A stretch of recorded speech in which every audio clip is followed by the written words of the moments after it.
first Instagram and Facebook Live for Mindshift Education Coaching. We've got 2 cameras running at the moment. We live on a main road, so it's very busy and loud outside. I'm Troy, this is Renee, and we're the co-founders of Mindshift Education Coaching. As you would be aware, no matter where you're living, that in Brisbane, we've just gone into another 3-day lockdown, and we know that there are a lot of places around Australia and around the world that are in lockdown. So we thought we'd jump on and give you some handy hints or tips of how to engage your kids in learning over the next 3 days, but you can also use them through the holidays or into the future. So what do you have, Nay? I know we were talking before about some things for literacy and reading. Yeah, so I would suggest the main thing is to continue reading at home with your children, depending on their age group. So if they're pre-prep and lower primary, reading with them, engaging them in different types of texts. You know, if your child loves cars and trucks, you know, finding books or magazines or websites that have that sort of information through them, just to engage them in that reading. You know, for the kind of lower to middle primary, I would be taking turns if they're a reluctant reader. So, you know, the child would read one page and then the adult would read the next page, just to get them kind of in that flow of reading and that sort of habit, I guess, of engaging in reading in that way, rather than it being a chore and, you know, sitting down and the child just reading by themselves. The other thing I think that is really important is to continue is asking questions throughout the text. So making sure that their child can make meaning with what they're reading. So asking them questions, you know, what do you think the author meant by that? Or, you know, can you explain it to me in your own words? You know, what that page just told you. I think it's really important then in the older years, you can link that to writing. So some ways you can do that is asking your child to write you a recount of the chapter they've just read, or kind of innovating on the text, which is another way you could do that. And also, if your child is a reluctant reader or a reluctant writer, other things that you can do is just get them to give it to you verbally as well, so you don't have to have them writing things down. So things that we do in schools, you know, as education professionals, like we make differentiation for kids of all learning styles and abilities. So if your child is really reluctant to write, the easiest way to bore them, make it a chore, would be to get them to write. You just get them to tell it to you, because the focus of that particular bout of learning would be on the actual reading. If it's a writing activity or a writing task, well then yes, they do need to practice that, but you will have to monitor how they're feeling with that as well. And one thing that I'd say about the reading, and we speak about this all the time, is you can't push a child to read something that they're not interested in. Just because Jane up the road is reading Harry Potter doesn't mean that your son of the same age or your daughter of the same age is going to be interested in Harry Potter. Renee loves Harry Potter. She likes watching Harry Potter movies. I don't like Harry Potter. So if you gave me a Harry Potter book, I wouldn't read it. It's the same for your children. It's the same for you. It's the same as the TV shows that you like to watch. You can't sit yourself down to watch a TV show if you're not going to be interested in it. You can't expect your child to read, no matter how much you loved that book when you were a child. You can't expect them to sit down and read it if they can't connect to it. So I think that's something that's really important as well. And looking at making sure there's a focus of what you're doing. You're not going to be sitting there with them all day doing reading, all day doing writing. Choose 20 minutes at a time. Would you say about 20 minutes?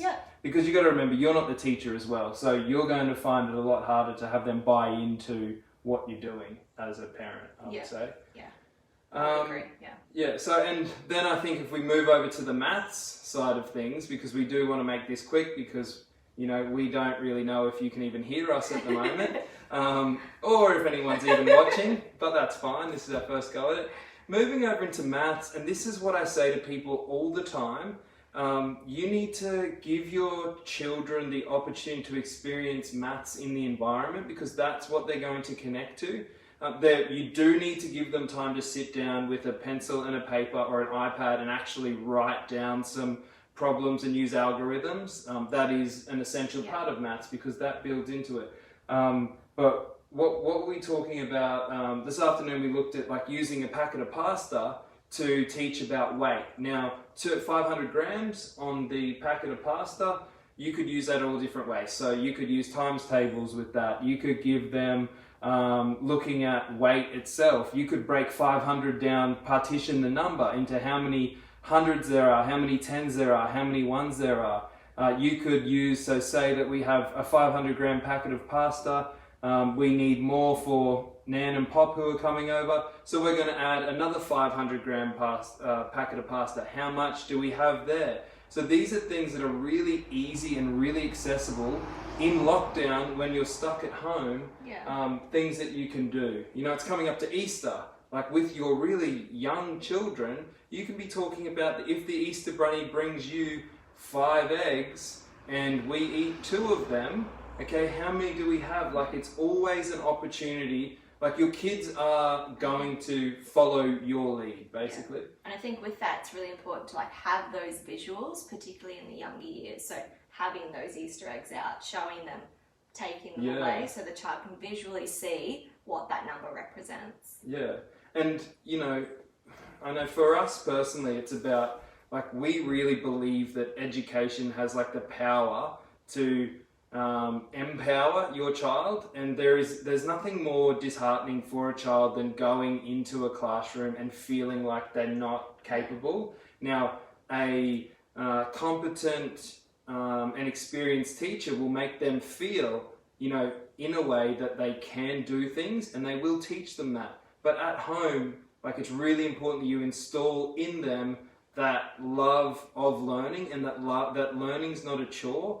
If you're lucky enough that your school has sent home resources over the next few days, like, get into some of them. Like, you know, teachers... get involved. Yeah. Get involved with it, I Yeah. think. And I think students and, you know, children will follow that example that you lead with learning. Yeah. And I think I'll finish with this unless you have some more to add. I was at the fruit shop today when it all went down, when the COVID stuff come out. And a lady across from me at the fruit shop was saying, you know, schools are shut down. I'm expected to have my kids at home, and there's no way that they're going to be doing any learning over the next 3 days. Now, that's a fair enough viewpoint for you to have, and that's a fair enough viewpoint for anyone to have. But you really need to be mindful that that attitude is not being put on, like, no matter what you think about learning and no matter what you think about school, you need to give your child the best chance to succeed in the environment they're going to be in. Whether you like it or not, school's a reality that kids have to be a part of. Yeah. So why not allow them to achieve success by first giving a positive attitude towards school, doing these little things like we've just said around the home, having them read, having them write, talk to them about maths, talk to them about science, do science experiments, Google their favorite country, look at the colours and are they primary colour, like, get into it and then talk to them about this is learning, this is meant to be fun. Yeah. It's easier said than done, but if you can build that language in at home, it makes everything from that point on super easy. And that's the most important thing. Have them learn, but give them the mindset and the tools to be successul. Yeah? Yeah. If you want any more information on anything, you can definitely email us at mindshiftec@gmail.com. Instagram, Facebook, obviously, LinkedIn. Head over to the website as well and have a look at what we're about. We really are looking to change the whole landscape in terms of education, and we want to make learning fun and interesting, and we want your kids to really benefit from this. And this is what this is going to become for us, is us producing some content for you that you're really going to get value out of, because we really feel like we have the skills, the tools, the passion to help you and help your children. So thank you.